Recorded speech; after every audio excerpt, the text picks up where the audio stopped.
Boa tarde. Esse é o canal Força Educação e eu gostaria de conversar com você hoje sobre a questão moral brasileira a partir do ponto de vista nietzschiano trazido por Assim Falou Zaratustra. E eu queria começar trabalhando a questão da metamorfose da sociedade brasileira. Nós vivemos um momento em que nós poderíamos chamar o momento do camelo. E em que consiste isso? Há algum tempo atrás, o ex-presidente da República do Brasil, o senhor Luiz Inácio Lula da Silva, ele proferiu uma palestra na qual ele afirmou o seguinte, que seria a alma mais justa do Brasil. Se estivesse ele ou Jesus em um pêndulo de justiça, o pêndulo iria pender para o seu lado, pois ele era a alma mais justa. Ele e Jesus na terra, ficaria difícil decidir quem era o mais justo. Essa postura do presidente demonstra bem o que nós vivemos agora.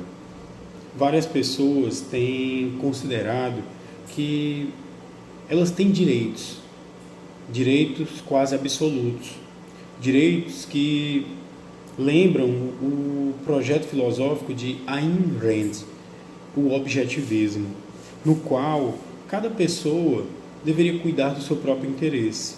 Só que nós vivemos em sociedade. A consequência direta disso é que, infelizmente, por vivermos em sociedade, quando um dos membros ele age de forma tão egoísta a não pensar no bem comum, a sociedade passa a se desentender. E isso tem acontecido demais com o nosso país. Vários grupos têm elencado seus direitos e não estão mais a fim de cumprir o que seriam os deveres impostos pela sociedade.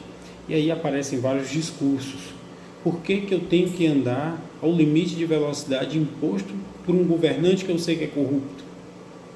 Por que eu devo me privar de colocar o lixo em frente a uma casa abandonada quando os meus governantes, quando os funcionários públicos que deveriam prestar o serviço adequado me tratam mal no posto de saúde? Essa fase do camelo, essa metamorfose do camelo que é descrita no livro Assim Falou Zaratustra, seria um momento em que, fazendo uma correlação com o cristianismo, Jesus Cristo proferiu a mensagem dizendo a seguinte coisa: jogai sobre mim o vosso fardo pesado e tomai sobre si o meu fardo suave e leve. Pois Nietzsche diz o seguinte: para a nossa sociedade vencer a sua descontinuidade, mais propensamente o seu momento reativo, como interpreta Gilles Deleuze, nós precisamos ter coragem de cair no niilismo. Cair no niilismo de parar de acreditar numa moral que vem de tradições, que vem por pessoas erradas, que vem de governantes que fizeram coisas erradas, que vem através de uma polícia que pode receber propina, que vem através de um juiz que muitas vezes julga conforme seus próprios critérios, desrespeitando inclusive as leis. Isso me dá direito, como particular, de também não cumpri-las. Só que quando o ser humano faz isso, ele se torna como um camelo.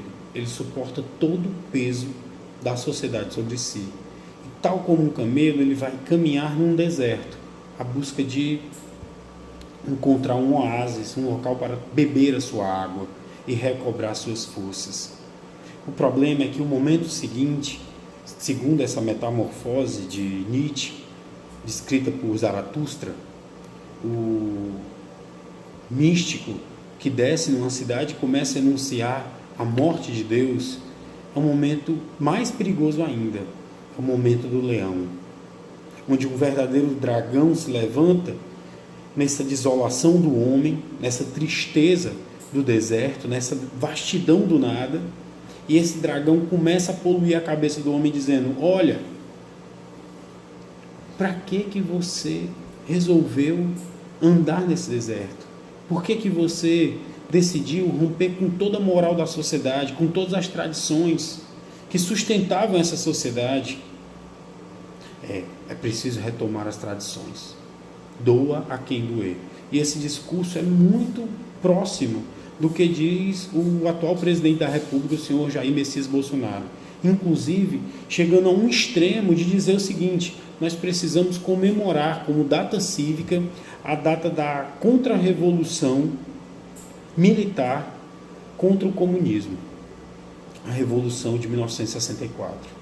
Não há dúvidas que foi uma revolução, foi uma grande transformação, mas foi uma revolução banhada em autoritarismo, em sangue, em tortura, em censura. E isso não é motivo de comemoração, é um extremismo atroz, é justamente o oposto da outra postura.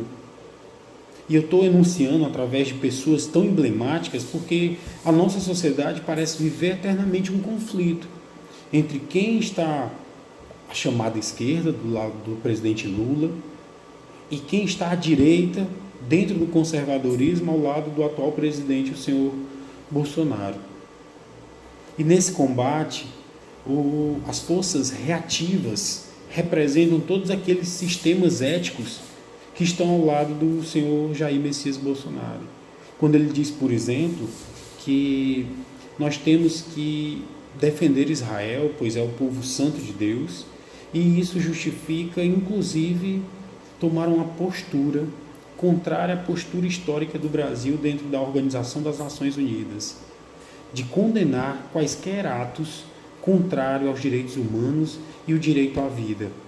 Pois bem, o Brasil, nesse momento, sob a orientação do próprio presidente, do atual presidente, adotou uma postura totalmente adversa das que sempre adotou. E não condenou um ataque que levou à morte 189 palestinos. Um ataque cruel, forte, violento, em que o exército israelense dava uma resposta a um ataque promovido pelos palestinos. Detalhe, o ataque dos palestinos não levou nem 10 pessoas ao hospital, em estado de gravidade, claro. Então Israel se deu o direito de fazer um ataque e levar a óbito 189 pessoas.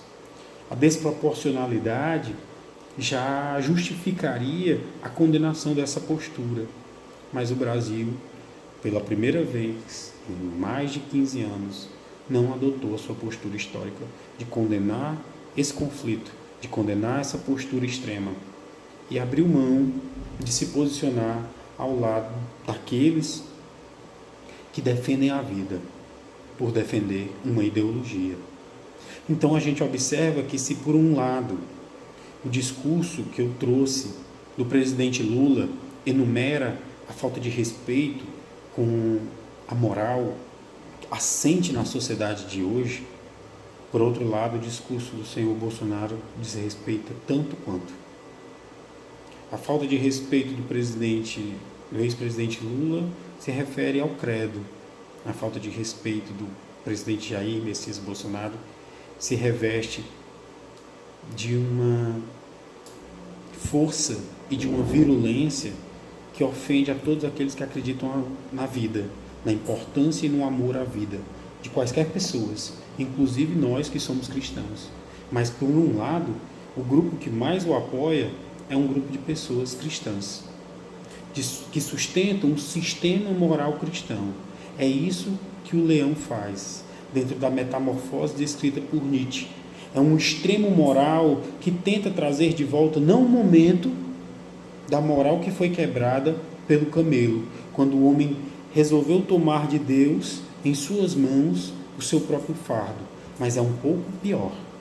Tenta-se voltar para uma moral da época em que no Brasil quem comandava a República Brasileira eram generais das Forças Armadas, os quais não podiam ser criticados, os quais levaram, por exemplo, um dos ministros do STF a ser exonerado, sem passar por um processo constitucional de impeachment. Isso aconteceu durante o período do regime militar.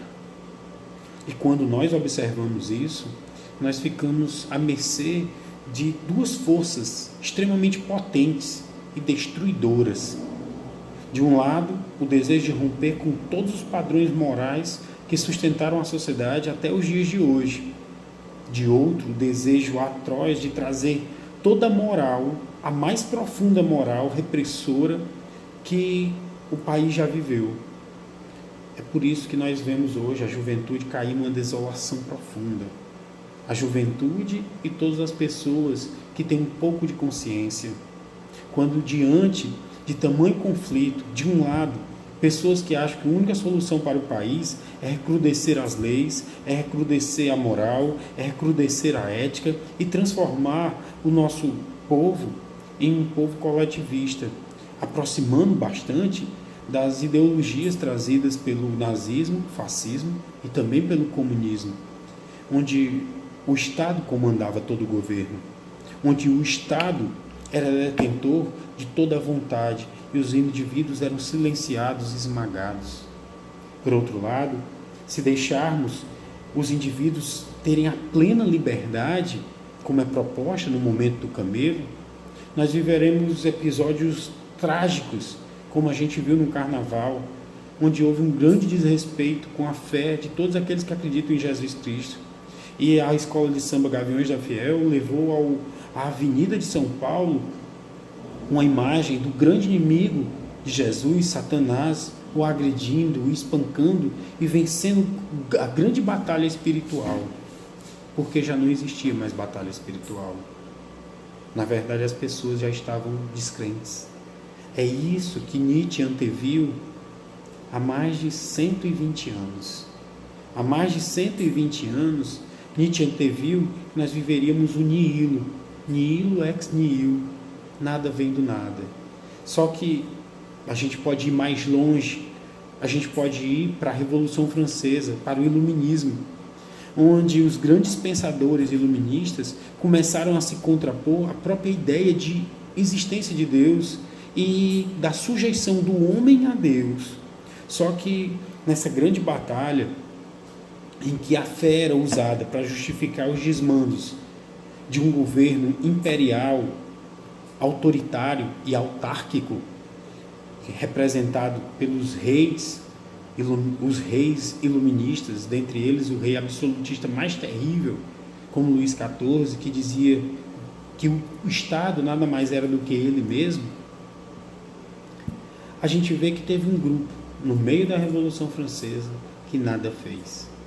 Nem estava do lado do rei, nem da corte, nem do alto clero, mas também não estava do lado do partido dos revolucionários, que anteriormente era chamado Pântano, que pedia igualdade de direitos, pedia solidariedade entre os povos, entre as pessoas abastadas e com as pessoas excluídas socialmente, e pedia fraternidade entre as pessoas.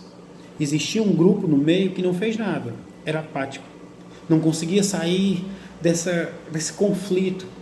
É isso que nós estamos vendo novamente. Existem várias pessoas que estão no meio de um conflito entre o que é ser de esquerda, o que é ser de direita, o que é ser liberal, o que é ser materialista histórico, o que é ser comunista, socialista.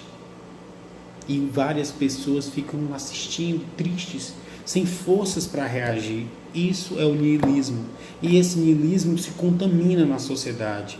E o pior é que a vontade de poder, como diz Nietzsche, ou a vontade de potência, como ele vai falar mais à frente em outros escritos, vai fazendo com que o homem tenha que se posicionar.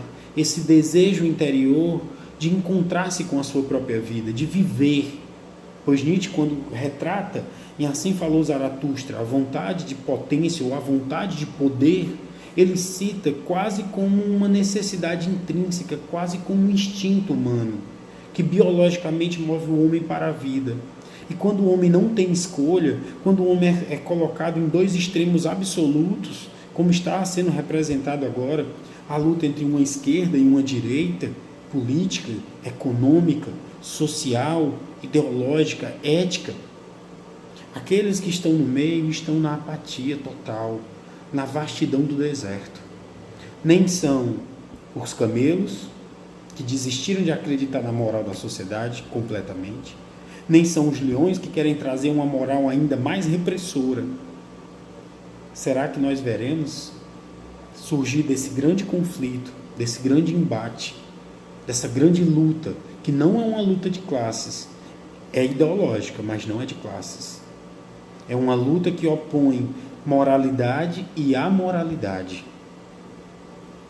Será que nós vamos ver nascer o Übermensch, o super-homem, o além do homem, como falou Nietzsche? Aquele que vai ousar fazer diferente e reconhecer que não podemos viver num mundo repressivo da moral e nem um mundo também repressivo da total amoralidade, que permite, por exemplo, que dois jovens subam em cima de uma plataforma, de um platô, de uma parada de ônibus, e com um quase desnudo, fazendo uma performance sexual em público, exponha não só a sua intimidade, a sua dignidade, mas exponha até mesmo a dignidade de toda a multidão e de todos quantos virem aquela imagem, o famoso ato do Golden Shower. Nós não podemos viver no extremo, nós não suportaremos. Então, se você assistiu esse vídeo até agora, por favor, deixe o joinha, compartilhe essa mensagem e reflita comigo. Precisamos encontrar um meio termo saudável, digno e bom para não só para o nosso país, mas para a nossa vida, pois todos somos cidadãos brasileiros e precisamos romper esse conflito abissal, porque todas as vezes que olhamos para o abismo, ele também está olhando para a gente. Essa é uma citação do próprio livro de Nietzsche. Não vamos deixar o abismo olhar para a gente, ou então um arquétipo, tal qual eu já expliquei aqui, de Carl Gustav Jung, o arquétipo da sombra irá sair por completo e nós ficaremos à deriva, sem saber o que seja o bem e o mal. Canal Força Educação, deixa o gostei e muito obrigado.